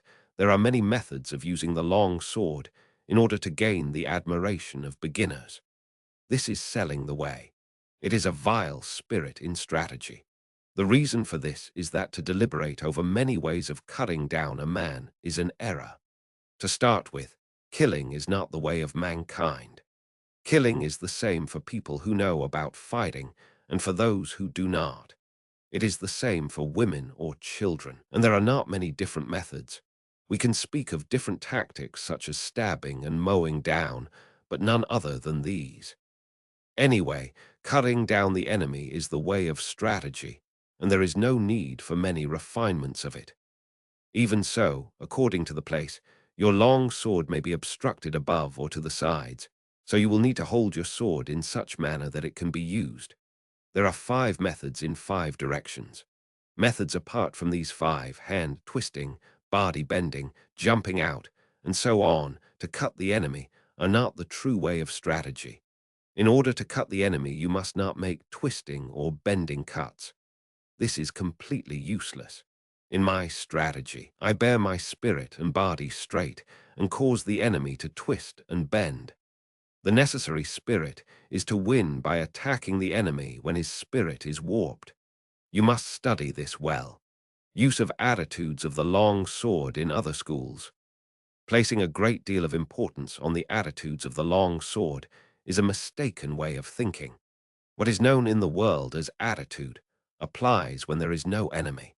The reason is that this has been a precedent since ancient times, that there should be no such thing as this is the modern way to do it, dueling. You must force the enemy into inconvenient situations. Attitudes are for situations in which you are not to be moved. That is, for garrisoning castles, battle array, and so on, showing the spirit of not being moved even by a strong assault. In the way of dueling, however, you must always be intent upon taking the lead and attacking. Attitude is the spirit of awaiting an attack. You must appreciate this. In duels of strategy, you must move the opponent's attitude. Attack where his spirit is lax. Throw him into confusion, irritate and terrify him. Take advantage of the enemy's rhythm when he is unsettled, and you can win. I dislike the defensive spirit known as attitude. Therefore, in my way, there is something called attitude no attitude. In large-scale strategy, we deploy our troops for battle bearing in mind our strength, observing the enemy's numbers, and noting the details of the battlefield. This is at the start of the battle. The spirit of attacking is completely different from the spirit of being attacked. Bearing an attack well, with a strong attitude, and parrying the enemy's attack well, is like making a wall of spears and halberds. When you attack the enemy, your spirit must go to the extent of pulling the stakes out of a wall and using them as spears and halberds. You must examine this well. Fixing the eyes in other schools, some schools maintain that the eyes should be fixed on the enemy's long sword. Some schools fix the eye on the hands. Some fix the eyes on the face, and some fix the eyes on the feet, and so on. If you fix the eyes on these places, your spirit can become confused and your strategy thwarted. I will explain this in detail. Footballers do not fix their eyes on the ball, but by good play on the field, they can perform well. When you become accustomed to something, you are not limited to the use of your eyes. People such as master musicians have the music score in front of their nose or flourish the sword in several ways when they have mastered the way. But this does not mean that they fix their eyes on these things specifically, or that they make pointless movements of the sword. It means that they can see naturally. In the way of strategy, when you have fought many times, you will easily be able to appraise the speed and position of the enemy's sword, and having mastery of the way, you will see the weight of his spirit. In strategy, fixing the eyes means gazing at the man's heart. In large-scale strategy, the area to watch is the enemy's strength, perception, and the enemy's spirit, observing the condition of the battlefield, fixing the gaze strongly, seeing the progress of the fight and the changes of advantage. This is the sure way to win. In single combat, you must not fix the eyes on details. As I said before, if you fix your eyes on details and neglect important things, your spirit will become bewildered, and victory will escape you. Research this principle well and train diligently. Use of the feet in other schools. There are various methods of using the feet: floating foot, jumping foot, springing foot, treading foot, crow's foot, and such nibble walking methods. From the point of view of my strategy, these are all unsatisfactory. I dislike floating foot because the feet always tend to float during the fight. The way must be trod firmly. Neither do I like jumping foot, because it encourages the habit of jumping and a jumpy spirit. However much you jump, there is no real justification for it, so jumping is bad. Springing foot causes a springing spirit which is indecisive. Treading foot is a wading method, and I especially dislike it. Apart from these, there are various fast walking methods, such as crow's foot, and so on. Sometimes, however, you may encounter the enemy on marshland, swampy ground, river valleys, stony ground, or narrow roads, in which situations you cannot jump or move the feet quickly. In my strategy, the footwork does not change. I always walk as I usually do in the street. You must never lose control of your feet. According to the enemy's rhythm, move fast or slowly. adjusting your body not too much and not too little. Carrying the feet is important also in large-scale strategy. This is because, if you attack quickly and thoughtlessly without knowing the enemy's spirit, your rhythm will become deranged, and you will not be able to win. Or, if you advance too slowly, you will not be able to take advantage of the enemy's disorder. The opportunity to win will escape, and you will not be able to finish the fight quickly. You must win by seizing upon the enemy's disorder and derangement, and by not according him even a little hope of recovery. Practice this well. Speed in other schools, speed is not part of the true way of strategy. Speed implies that things seem fast or slow according to whether or not they are in rhythm. Whatever the way, the master of strategy does not appear fast. Some people can walk as fast as 100 or 120 miles in a day, but this does not mean that they run continuously from morning till night. Unpracticed runners may seem to have been running all day, but their performance is poor. In the way of dance, accomplished performers can sing while dancing, but when beginners try this, they slow down and their spirit becomes busy. The old pine tree melody beaten on a leather drum is tranquil, but when beginners try this, they slow down and their spirit becomes busy. Very skillful people can manage a fast rhythm, but it is bad to beat hurriedly. If you try to beat too quickly, you will get out of time. Of course, slowness is bad. Really skillful people never get out of time and are always deliberate and never appear busy. From this example, the principle can be seen. What is known as speed is especially bad in the way of strategy.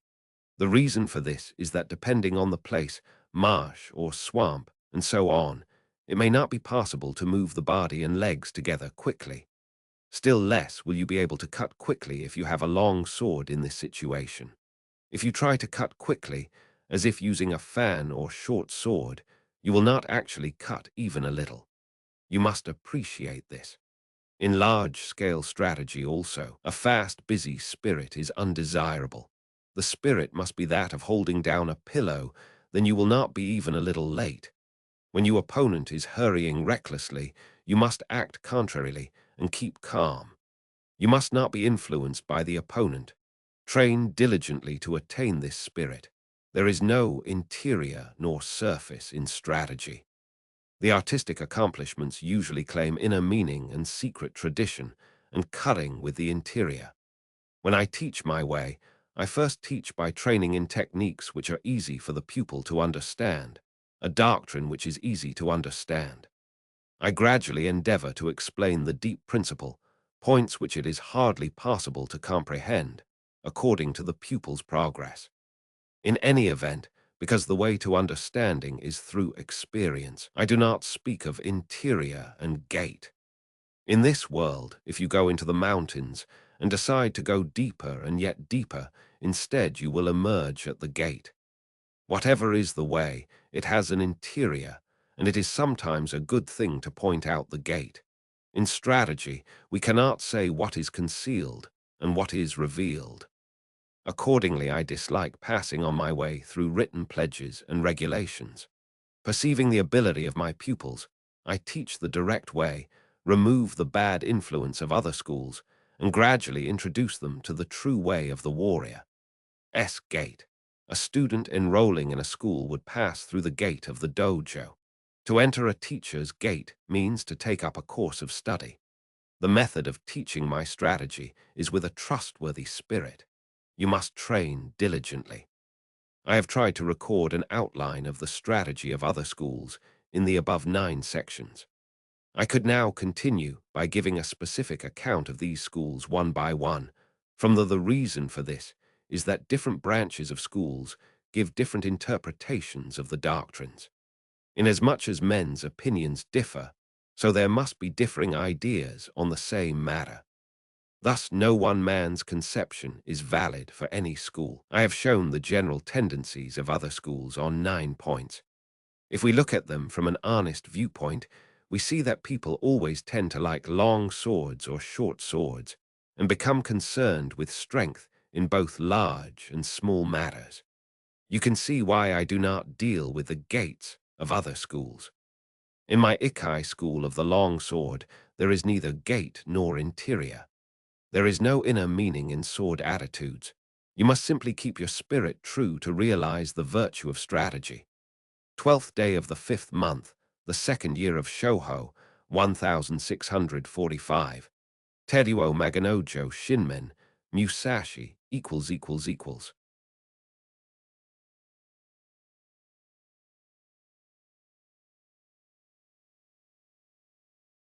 In this dense and provocative section, The Book of the Void, the author introduces a concept that is profoundly counterintuitive, that ultimate truth, or the void, is defined by absence. It is not merely an empty space, but a philosophical state characterized by nothingness, a blank slate of understanding. The core argument is that most people mistake what they do not understand for the true void. This state of bewilderment, the text argues, is simply a failure of perspective. True mastery, whether in martial arts or in understanding the way, requires intense, disciplined practice until the mind is so polished and clear that the clouds of personal doubt and assumption lift away. To grasp this void is to look at the world not through the lens of personal doctrine or rigid belief, but from the objective viewpoint of universal law. The philosophical significance here is a call toward radical objectivity. The author is guiding us to strip away all the labels, doctrines, and preconceptions we use to categorize reality. This void represents the intellectual and spiritual endpoint, the place where all subjective notions of self or system dissolve. The passage culminates in a startling declaration that spirit is nothingness.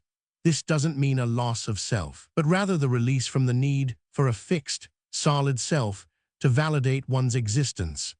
Instead, virtue and wisdom are found precisely within this state of emptiness, suggesting that true strength and clarity are achieved when we are no longer fighting our own internal narratives. For us listeners, this concept can be profoundly liberating.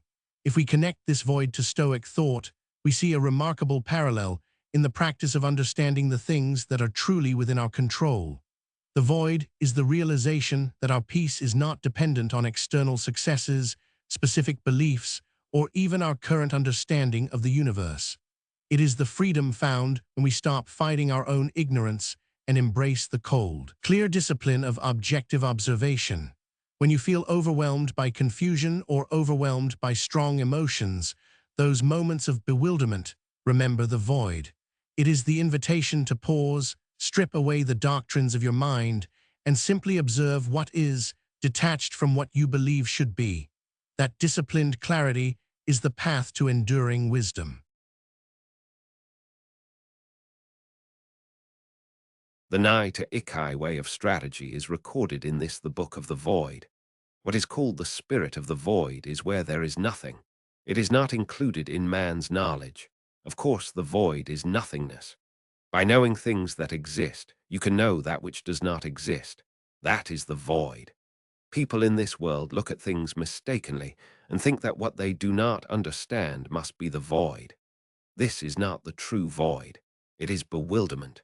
In the way of strategy also, those who study as warriors think that whatever they cannot understand in their craft is the void. This is not the true void. To attain the way of strategy as a warrior, you must study fully other martial arts and not deviate even a little from the way of the warrior. With your spirit settled, accumulate practice day by day and hour by hour. Polish the twofold spirit, heart and mind, and sharpen the twofold gaze, perception and sight. When your spirit is not in the least clouded, when the clouds of bewilderment clear away, there is the true void. Until you realize the true way, whether in Buddhism or in common sense, you may think that things are correct and in order. However, if we look at things objectively, from the viewpoint of laws of the world, we see various doctrines departing from the true way. Know well this spirit, and with forthrightness as the foundation and the true spirit as the way.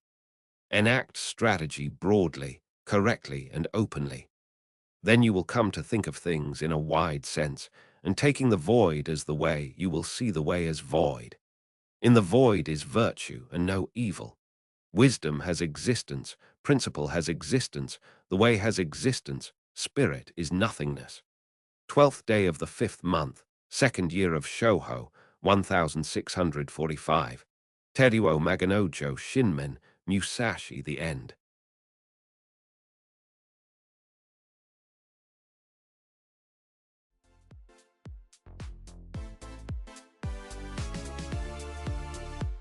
And that brings us to the end of today's reading.